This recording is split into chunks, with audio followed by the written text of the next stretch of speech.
Video like जरूर कर लीजिए और ऐसे वीडियो लगातार फ्री में पाने के लिए चैनल को तुरंत सब्सक्राइब कर लीजिए और बेल आइकन को जरूर टैप कर लीजिए ताकि आगे भी सारे वीडियो आपको मिलते रहे। यूट्यूब में फॉलो करते हैं तो प्लीज ये वाला फ्री टेलीग्राम चैनल जरूर ज्वाइन कर लीजिएगा। सारे नोटिफिकेशन सारे अपडेट यहीं पे आते हैं, ध्यान रखिए। नमस्कार दोस्तों, एग्जाम प्रिपरेशन के यूट्यूब चैनल पर मैं प्रियंका एक बार फिर से आप सभी का बहुत बहुत स्वागत करती हूँ। आज के इस क्लास में हम लोग पढ़ने वाले हैं सल्तनत कालीन कुछ विभाग, जो प्रशासन उनके विभाग होंगे और उनके अध्यक्ष कौन थे, उनको जिन नाम से जानते थे उनको देखेंगे, क्योंकि अक्सर इससे प्रश्न बनता है, वो चाहे यूपी पीसीएस का एग्जाम हो या फिर आरओ एग्जाम हो, दोनों में काफ़ी ज़्यादा पूछे जाते हैं। अगर आप न्यू है चैनल पर, डेली दोपहर 1 बजे आप ये क्लास देख सकते हैं मेरे साथ, और रात को 9 बजे प्रैक्टिस सीरीज चल रही है आरओ एग्जाम के लिए। इसके साथ साथ अगर आप इसकी पीडीएफ परचेज करना चाहते हैं, अदर कोई कोर्स ज्वाइन करना चाहते हैं, यूपीपीएससी के द्वारा जो एग्जाम्स कराए जाते हैं अदर स्टेट पीसीएस के, सभी के लिए न्यू कोर्स लॉन्च हो चुके हैं, खासकर आरओ एग्जाम और यूपीपीसीएस के लिए। इसके लिए आप दिए गए नंबर्स पर कॉन्टैक्ट करके जानकारी ले सकते हैं। अदरवाइज गूगल प्ले स्टोर से भी आप ऐप को डाउनलोड करके अपने कोर्स को परचेज कर पाएंगे। और अभी डिस्काउंट भी चल रहा है, ज्ञान सर कूपन कोड है, अप्लाई करते ही डिस्काउंट भी मिल जाएगा। तो चलिए आज की क्लास स्टार्ट करते हैं। सबसे पहले देखेंगे मुशर्रिफ़े मुमालिक क्या हुआ करता था। तो मुशर्रिफ़े मुमालिक था महालेखाकार, ठीक है। मुस्तौफ़ी मुमालिक ये महालेखा परीक्षक था, तो दोनों में कंफ्यूज मत होइएगा, मुमालिक दोनों में लगा है।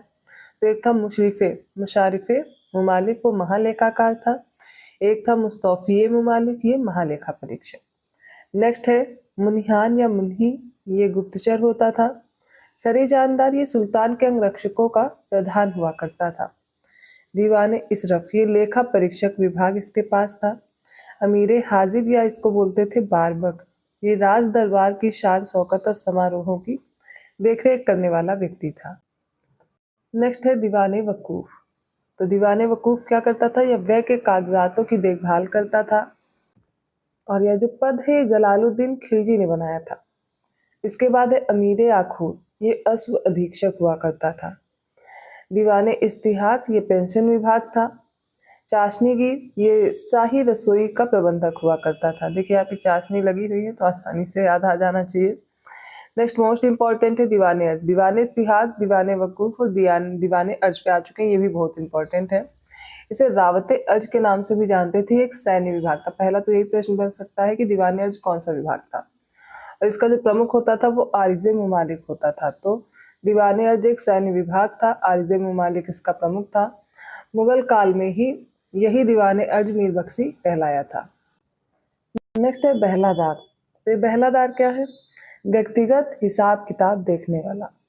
अगला विभाग है दीवाने इंशा, यह शाही सचिवालय था जिसका प्रधान था दबीरे मुमालिक। याद रखिएगा, अमीर मुंशी होता था दबीरे मुमालिक। सहनाए बारगाह ये दरबार का निरीक्षक था। दीवाने रियासत इंपॉर्टेंट है, ये धार्मिक मुद्दों से संबंधित विभाग था। काजी लश्कर सेना में कार्यरत न्यायाधीश हुआ करता था। नायब या फिर नायब मामलिकात, ये सुल्तान बहराम शाह ने इस पद को सृजन किया था, जिसमें पहली नियुक्ति हुई थी एतगीन की। नायब का पद सुल्तान के बाद माना जाता है और वजीर से भी श्रेष्ठ समझा जाता था। फिर मजलिसे खास, ये बैठक का स्थान था। वकीले दर या राज परिवार विभाग से संबंधित अधिकारी था। और जो वजीर था ये प्रधानमंत्री हुआ करता था, राजस्व विभाग का प्रमुख था। काजी उल कुजात ये न्याय विभाग का प्रमुख था और खाजी कोषा अध्यक्ष था। सद उस सुदूर इंपॉर्टेंट है, धर्म विभाग का प्रमुख होता था। अमीर मजलिस ये शाही उत्सव का प्रबंधक था। नेक्स्ट है बरीदे मुमालिक, ये गुप्तचरों का प्रमुख हुआ करता था और राज्य का मुख्य संवाददाता था।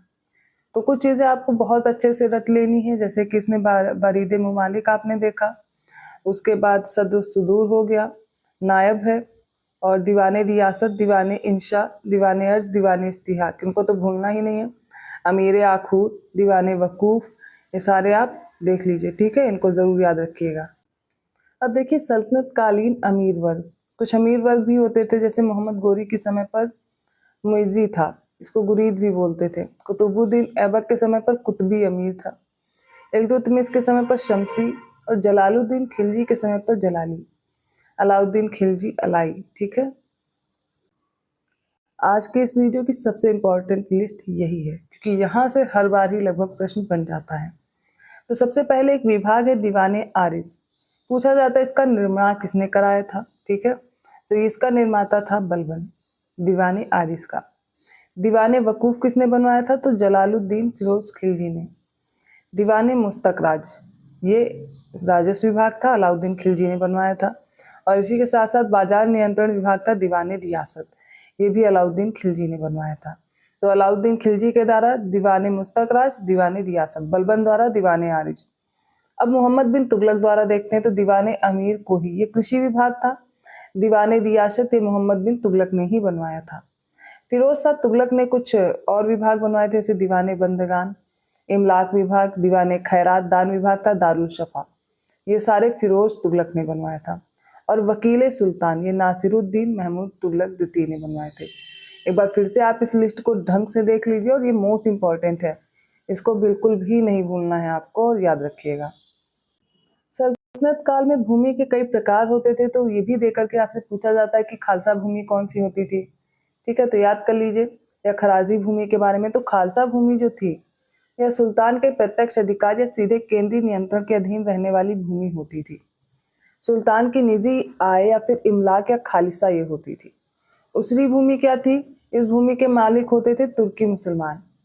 खराजी भूमि क्या थी, तो यह गैर मुसलमानों जो कि हिंदुओं के अधिकार में रहने वाली भूमि थी और यहाँ से उपज का 20% भू राजस्व लिया जाता था। भू राजस्व भी याद रखिएगा कितना लिया जाता था। फिर थी रणाका भूमि, यह सुल्तानों के अधीनस्थ हिंदू शासकों के अधिकार में रहने वाली भूमि थी।